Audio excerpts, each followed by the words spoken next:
И јадници луѓе, но гласна тишина. Со 16-минутен молк за кобниот 16 март и звездено небо од телефонските блицеви. Неколку илјади граѓани на мирниот собер на Скопскиот плоштад Македонија изразија сочувство за 59 жртви кои животот трагично го загубија во дискотеката во Кочани.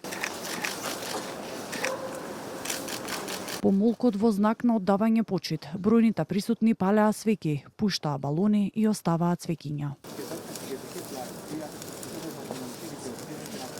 Од алчност децата ги претворивте во пепел, а родителите ги завивте во црно. Немаше да се пролее толку крв ако се беше по закон. Беше напишано на неколку од транспарентите на присутните. Дел од нив пред камерата на Канал 5 изразија сочувство на семејствата, повикаа на сплотеност и побараа одговорност. Ако овој собир не даде тој знак, тогаш не знам што би било. Следно се надевам дека ќе почни да се има промени.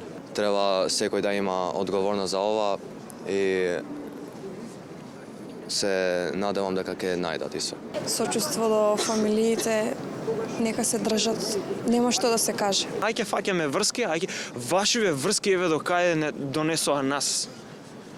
Ајде да направиме малце да менталитетот во нашата земја да биде ако пробам да фатам врски, страх ми е да не ме фатат. Главна порака за нас е дека корупцијата лоша, треба малце помош на народот, да отвориме очи, да видиме дека има некои лоши работи што треба да се поправат.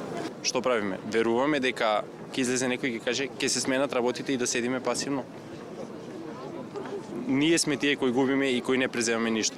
Докаде ќе оди оваа неправда во Македонија и сум стварно лут и бесен на све ова што се случува во Македонија. Мирниот собир беше организиран од граѓанската иницијатива кој е следен. Со апел граѓаните да останат концентрирани токму на плоштадот, со цел скопските улици низ кои се уште се пренесуваат дел од повредените да останат празни.